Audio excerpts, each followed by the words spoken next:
কোথায় কি ঘটছে, রাজনৈতিক নাকি সামাজিক নাকি অন্যরকম অনবদ্য ঘটনা, এরকমই সব খবর জানতে হলে চোখ রাখুন এই নিউজ চ্যানেলে। এখন 1 থেকে 10 জেলার খবর হাতের মধ্যেই পেয়ে যাবেন আমাদের চ্যানেল নিউজ 24x7 টিভি। মুহূর্তের খবর হাতের মুঠোয়। ললিত ঝা নীল আইসদের এই সংগঠনই এখন দেশ জুড়ে আলোচনার কেন্দ্রবিন্দুতে। এবার এই সংগঠন নিয়ে উঠে এলো আরও চাঞ্চল্যকর তথ্য। বিভিন্ন জেলায় সমাজ মাধ্যমে যোগাযোগ করে সংগঠন বাড়ানোর কাজে নেমেছিল ললিত ঝা। কিভাবে পশ্চিম মেদিনীপুর জেলার দাসপুর, মেদিনীপুর শহরেও থাবা বসিয়েছিল সাম্যবাদী সুভাষ সভা। মাস কয়েক আগে সমাজ মাধ্যমে যোগাযোগ করা হয় দাসপুরের লাখ হিমাংশু শেখর মান্নার সাথে।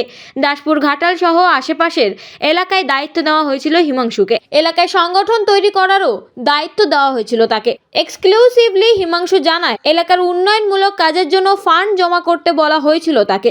ললিত ঝাড়াই যে সংসদে হামলার মতো এত বড় ঘটনা ঘটাতে পারে বিন্দু বিসর্গতা টের পাননি হিমাংশু। টিভিতে সংসদ হামলার খবর দেখানোর পরেই গ্রুপ ছেড়ে বেরিয়ে যায় হিমাংশু। একইভাবে মেদিনীপুর শহরেও টার্গেট করা হয় মনীষ মাইতি নামে এক যুবককে।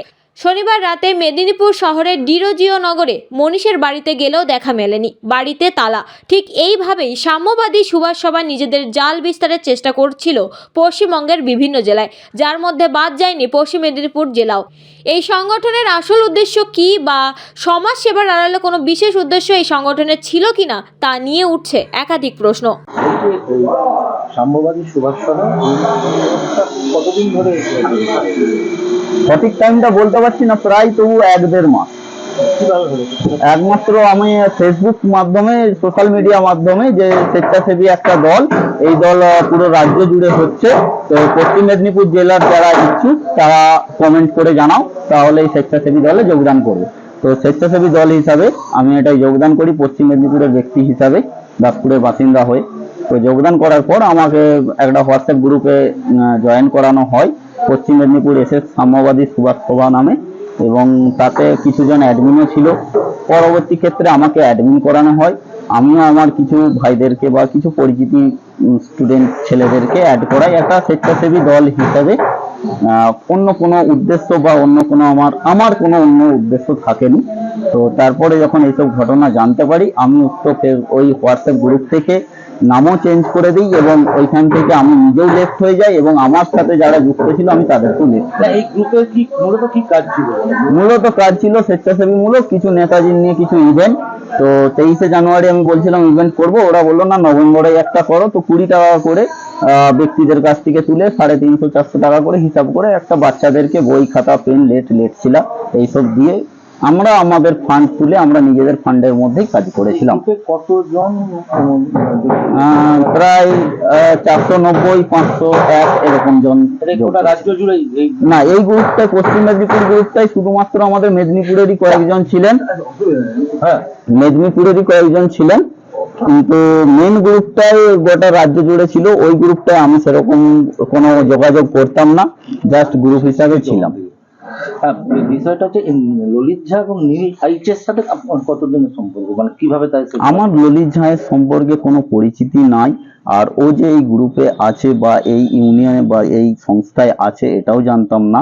নীল আইচের সাথে এই ফেসবুক মাধ্যমে যোগাযোগ, ওই আমার কাছ থেকে নাম্বার নিয়ে হোয়াটসঅ্যাপ গ্রুপে যোগাযোগ হয়। তো নীল আইচকে যেটা জানতাম যে নীল আইচ হচ্ছে এই সাম্যবাদী সুভাষ সভার সভাপতি বা একটা পদে আছে।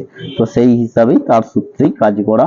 ভেবেছিলাম যে সমস্ত জেলার মাধ্যমে এই স্বেচ্ছাসেবী সংস্থা একটা গড়ে উঠবে বা এনজিও সংস্থা, কিন্তু এইরকম ঘটনা দেখে এখন খুবই ভয়ায়িত। আর এনজিওর মাধ্যমে এরকম হতে পারে, আমরাও খুব ভয়ে আছি।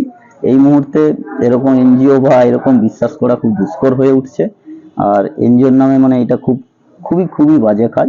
এর খুবই আমরাও পূর্ণ তদন্ত চাইছি। আমিও চাইছি মন থেকে যে এটা কি জিনিস, কি হলো, একটা এনজিওর নাম করে এরকম কেন হলো। আর এনজিওর সাথে আমরাও অনেকেই আমরা জানি না কি জিনিস। আমরা স্বেচ্ছাসেবী সংস্থা হিসাবে যারা যোগদান করেছিলাম তারাও হচ্ছে একটা ভয়ে খুব রয়েছে যে স্বেচ্ছাসেবী সংস্থার নামে আমাদের উপরেও কোনো আঁচ আসতে পারে কিনা, বা এই ললিত ঝা আমাদেরকে এক প্রকার ফাঁসিয়ে দিল কিনা, বা নীলাক্ষ আইচ ফাঁসিয়ে দিল কিনা। এই গ্রুপের মাধ্যমে। আমরাও বহু প্রশ্নের মুখে আছি, আমরাও ভয়ে রয়ে আছি।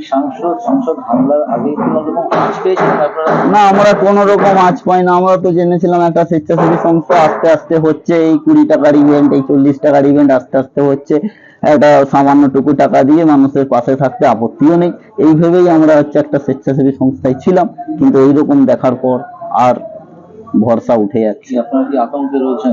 আতঙ্কে বলতে এখন আতঙ্কে রয়েছে এই কারণে যে একটা দল একটা গঠন করলাম, সেখানে একটা যে এই যে আমার নিজেদের যে দাসপুর বাসিন্দা বা কিছু যে ছেলেদেরকে যে জয়েন করলাম, তাদের চোখে এর প্রতি নিজেকেই খারাপ লাগছে। আর এই এনজিওর নামে এর প্রতি তো আস্থা উঠেই যাচ্ছে। আর এই ললিত ঝা কে ব্যক্তি কেউ জানতাম না, এই খবর দেখে বা আপনাদের এই সংবাদ মাধ্যমে দেখেই সব জেনে আমরা হতবাক।